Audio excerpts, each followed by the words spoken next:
This is the Orioles POSTCAST, your instant game reaction for the Baltimore Orioles. Part of the Locked On Podcast Network, your team every day.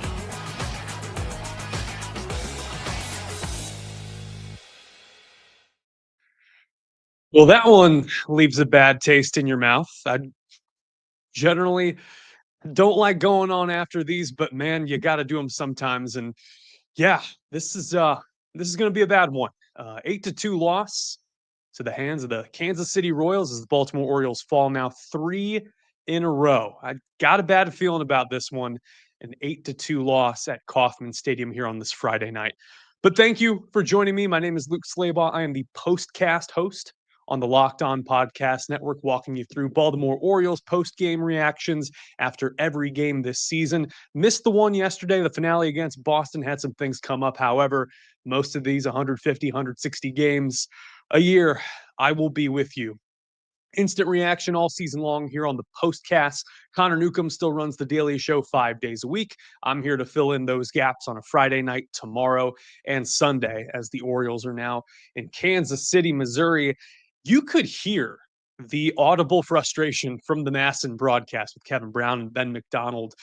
Some of the miscues and the mental headaches that were going on out there on defense and on the mound. This game was within reach in the final frame, the final couple frames, as the Orioles only trailed the Royals 3-2, and the wheels kind of fell off for Cionel Pérez there in the bottom half of the eighth. However, there were warning signs early on that this game was going south in a hurry. And I build these rundowns out and I build these graphics and stuff as the game is going on. I'm taking notes. I got a notebook and I got my laptop out here. So some things went on in the final inning that I've got to touch on first, because there's a lot we'll be talking about tomorrow. I wanted to talk mainly about Gunnar Henderson returning, and he had some good and some bad in his first game back from the injured list. However, just some sloppy play, very flimsy early on this year in the field for the Orioles, is what we should probably be talking about first. This is what you'll be talking about. So the bottom of the eighth inning went from bad to worse with Vinny Pasquantino at the plate for the Royals. Bases juiced, and kind of the story of the night were these Bermuda Triangle balls, or balls that came up short with outfielders approaching them. And so you had Pasquantino pop a ball up in the right field down the line area. You know, Ryan Mountcastle is converging on it. So is Jackson Holliday and Tyler O'Neill coming in from right. There were a couple instances this evening where Tyler O'Neill pulled up short on some balls that probably he either could have laid out for or taken a couple extra steps in, but either he was not seeing the ball well with the lights just due to the cold, rainy, kind of hazy and misty conditions, or there's something else going on that we don't know. He has played like this in prior stops before when he was in the outfield in St. Louis, for example. There were some limitations defensively, but either way, the ball falls, and you can live with that. You're already trailing in this game, and so a run scores or even 2 runs, you understand it. But at that point, there was no cutoff man, and O'Neill sees fit to throw the ball into second base where Gunnar Henderson is holding the runner, holding Pasquantino. And this sticks in my craw for a couple of reasons. One, you'll remember on the POSTCAST 2 nights ago, we had a very similar play when Rafael Devers hit a double and Ceddanne Rafael was able to score from first. There was Westberg holding up his hands as the cutoff man, but O'Neill saw fit to throw the ball to second base, and a run scored because of it. Now, the margin for error is very slim when you're already trailing in a game like this. And so what's really frustrating is that ball has to go home, or at least somewhere in the vicinity there. But that all aside was just kind of the icing on the cake of a rather ugly night. Sloppy is what I would say for sure. Gunnar Henderson returns from a right intercostal strain injury. Dylan Carlson is optioned in the corresponding move to AAA Norfolk. Sorry, Dylan, we barely knew you, but you need that pop at the top of the lineup. You need a left-handed bat. You need Gunnar there in the middle infield. 37 home runs a season ago, finishing 4th in the MVP voting and hitting leadoff. And not a lot to show for it. Gunnar finishes 1 for 4. First pitch he hit was an atom ball right at Bobby Witt, hit it right at him on the screws, but was a line out. Strikeout swinging on a curveball in the dirt. But he legged out a single in the top of the eighth, which is good to see if you're worried about his ribs or his lower body at all. Was able to hit the ball up towards the middle. Second baseman Michael Massey has to backhand it, kind of drift towards the bag, towards the outfield almost, and Gunnar was able to beat it rather handily. So on a night where the Royals bullpen kind of ate up the O's after Heston Kjerstad's RBI single in the fourth. Not a lot of good to take away from this one. I really wanted to flush down as we move on to tomorrow's game. First fielding attempt for Gunnar as well, kind of booted a ball. Salvador Perez rather hit it pretty hard. Gunnar charges in, misplays the ball. And that honestly kind of set off the first sequence of events in which things started to go south with right-hander Dean Kramer on the bump. That was the turning point of this game, in my view. Time to reveal where the game was won or lost. It's the turning point. So Dean Kramer gave up a run in the bottom of the first inning to the Royals and then started to bounce back in a really good way. Second inning, only threw 13 pitches, set him down 1-2-3. And in the third, really efficient 9-pitch inning. He had the Royals off balance, had a really good pitch mix going. And then things started to go south in the bottom of the fourth. Gunnar misplays that ball by Salvador Perez. Kramer then strikes out Michael Massey. He's got a backdoor cutter there, which was very well placed. Then gives up a single and a wild pitch. Michael Garcia then hits a 2 RBI single up the middle on a 92-mile-an-hour sinker, which is kind of the story of these first two starts for Dean Kramer. He goes 33 pitches in that fourth inning. He was just about to get out of trouble, and yet things continue to spiral for him. You heard Ben McDonald on the broadcast say that Dean is really hard on himself. And on a night like this, where the elements are out of your control, kind of hard to get a grip on the ball as you're throwing it anyway. The circumstances get out of whack and things start to go sideways. A lot of starting pitchers in this league have to be creatures of habit. They have to have their routine a particular way. They have to know whether they're on or off, and sometimes the night just doesn't go your way. This had the makings of a really good quality start from Dino, and I think he's a guy where he sees what could have been, and when things start to spiral, it kind of gets in his head. Orioles were forced to make plays, and Dean ran into some really bad luck there in the first inning with Heston Kjerstad completely losing a ball in the lights there, again hit by Perez. So that's what I want to get into a little bit after this break, and we'll talk about it in particular, the game within the game. Heston Kjerstad had what I like to call the hero's journey. And if this game were a little bit closer, I would have maybe been a little bit more excited and happy to talk about this. But we're going to break down Heston's performance starting in left field tonight after this break. But first, it's time for ad copy. Locked On Orioles podcast and this postcast brought to you by Supply House. Get the supplies you need from the site made for the skilled trades, Supply House. Whether you're in plumbing, HVAC, or electrical work, Supply House is the reliable way to order products online. Website super easy to use, got helpful resources and the latest product info to help you get the job done right. Plus, complete inventory of over 200,000 parts from 400 plus top brands. You'll find exactly what you need, delivered fast from coast to coast. If you need help with an order, Supply House offers expert support and industry-leading service, so you'll always talk to a real person. And for trade pros looking for an extra edge, their free Trade Master program offers exclusive perks like a dedicated phone line, free shipping, and discounts on every order. Thousands of skilled professionals are already taking advantage, and now it's your turn. Join the Trade Master program today at supplyhouse.com/TM and start ordering plumbing, HVAC, and electrical supplies with just a few clicks. Plus, use promo code SH5 for 5% off your first order. That's supplyhouse.com. Thank you to Supply House for sponsoring this show. We also want to give a shout out to Gametime. Nothing better than catching an MLB game live, even at the K Been about 10 years since I've been there. Tonight was probably not the one to go to, but all that aside, the atmosphere at Camden Yards that first series was pretty good for the Orioles. And with the last minute deals, all in pricing and a lowest price guarantee, Game Time takes the stress out of buying MLB tickets. Stress free and a great feature, ticket prices drop as the game time gets closer, meaning you can score an incredible deal. Game Time is the official ticketing partner of Locked On. And if I'm not out covering this team and spending time with you, I might even just go on the road, buy some Orioles tickets, see some MLB parks like I've always wanted to do.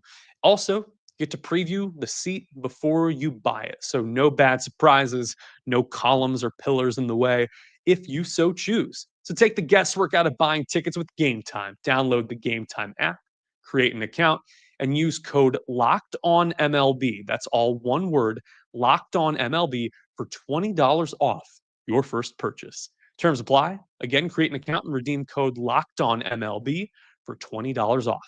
Download Game Time today. Last minute tickets, lowest price guaranteed.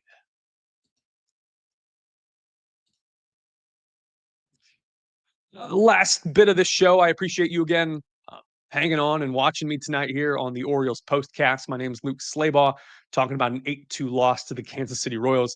And you might have seen I was tongue-tied and kind of trying to collect myself after that loss, because between Kevin Brown getting all angry and Ben McDonald scratching his head about the defensive miscues in the field for the Orioles, it was hard to put that into words. And yet, for the next few minutes, I'm going to.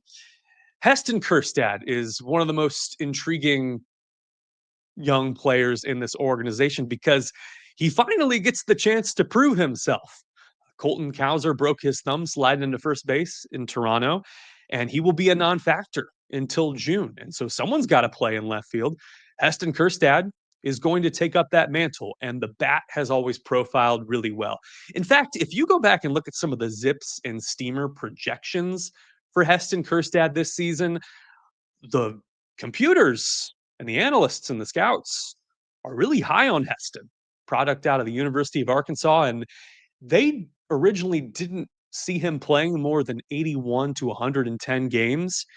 And they were really optimistic about his hitting, talking about home runs in the teens, 113 weighted runs created plus, like being an above average hitter and maybe 15% better, maybe 20% better than your league average hitter with that sample size. Perhaps that's taking into account how Brandon Hyde would use him, the manager maybe using him against righties more than lefties. But we've even seen in series early this year, believe it was Boston, Heston Kjerstad was really good on some off-speed pitches against left-handed pitching.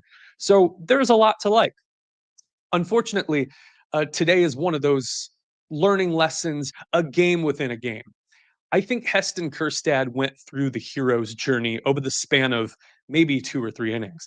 Bottom of the first, Bobby Witt Jr. had already singled and reached first base, and Salvador Perez hits a playable fly ball up near the warning track in left field. Kjerstad cannot find it, and it's very obvious as he starts to drift and graze to his left a little bit. He eventually, I think, thought it was going to come down, but it landed pretty well to his left, and he lost it in the lights. It was 11 pitch at bat for Salvi, and he hit that cutter away at 89. It was a good pitch by Dean Kramer, and a run scores. Bobby Witt, one of the fastest players in the league, if not the fastest base runner in the league. So poetic justice. You're waiting on an opportunity for Heston Kjerstad to redeem himself and atone for that sin. And he did. He gets a spot in the top of the second in the next frame. It's an RBI single to left field. 1-1 count, had this nice rule. Excuse me, not a 1-1 count. The game was 1-1, but a 92-mile-an-hour cutter kind of hits it into left. Tyler O'Neill is thrown out at home standing. And Brandon Hyde wanted it reviewed for interference as well. Nothing to overturn that tag call, even though Salvador Perez kind of snow-coned it.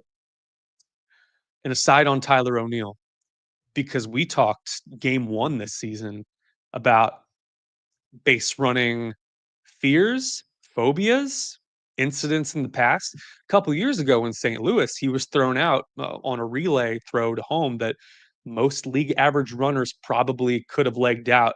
Maybe like a Bartolo Colon or Salvador Perez might have been caught dead in the water, or that meme of Ryan Braun tripping over himself. I don't know if that's a meme, but I played it a lot growing up in the Midwest.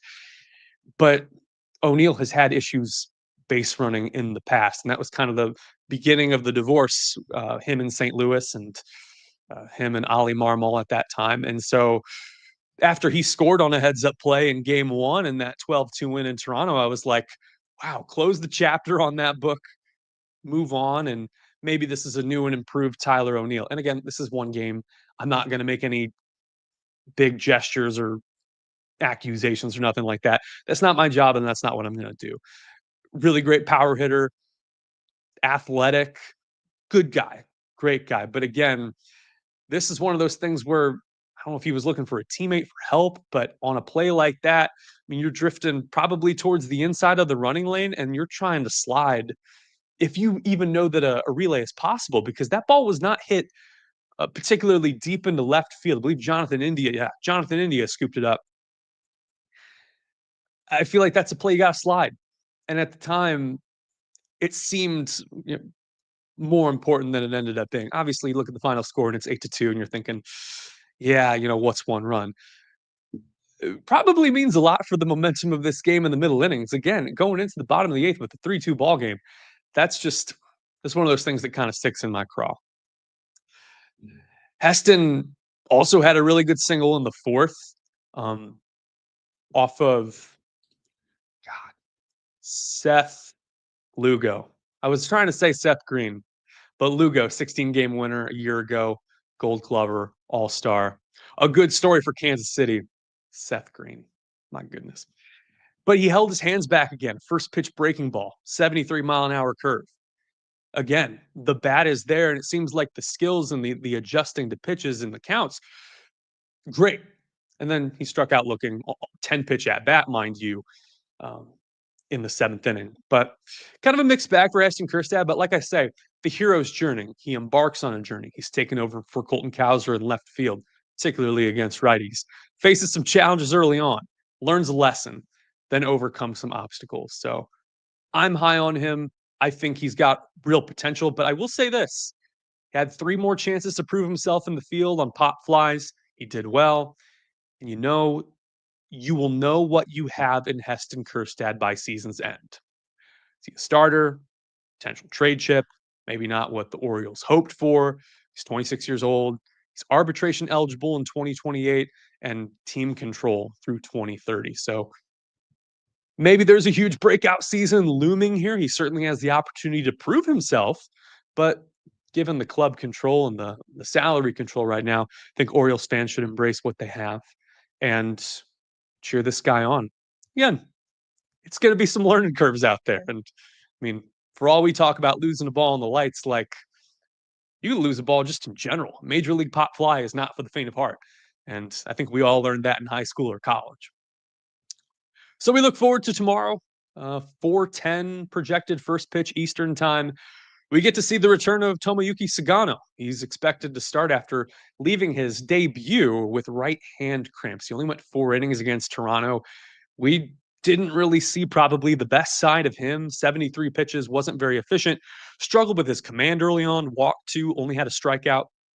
And he goes up against Michael Wacha, as Orioles fans will remember him from his time in Boston. He was also a longtime St. Louis Cardinal before that, but 13-game winner a season ago, has solidified himself as a really good 3, maybe a 2 in a rotation, but just 1 start this year for Wacha, 4 innings, 2.25 ERA. So interesting to see, but not the debut that we wanted to see, or the return to action that we wanted to see out of Gunnar Henderson. Goes again 1 for 4, but man, 3-game losing streak this early in the season was not on my bucket list. I don't think it was on anyone's radar. I guess a lot of Orioles fans in the comments will probably say I told you so, just given the pitching concerns, and those are real. I know that Connor Newcomb talked about that earlier this week, and again after back-to-back lousy outings from Charlie Morton. Yeah, you got a right to be concerned, and sitting in last place is never enviable. It's never really understandable. The 8 games into the season, yeah, got more questions than answers. So the Orioles will look to button things up at 4:10 tomorrow. Again, I appreciate you tuning in. My name is Luke Slabaugh. I do the Orioles postcasts. This season, Connor Newcomb again gives you the show 5 days a week. I want to say thank you again for listening to the Locked On Orioles podcast, watching this postcast on YouTube. If you're with me right now, I appreciate you leaving a comment and leaving your thoughts down in the comment section, letting us know how you'd like the show to improve, any suggestions, and ratings, 5-star, always appreciated as well. Final score tonight, the Orioles lose to the Kansas City Royals 8-2. Thanks again for watching, and I'll see you tomorrow.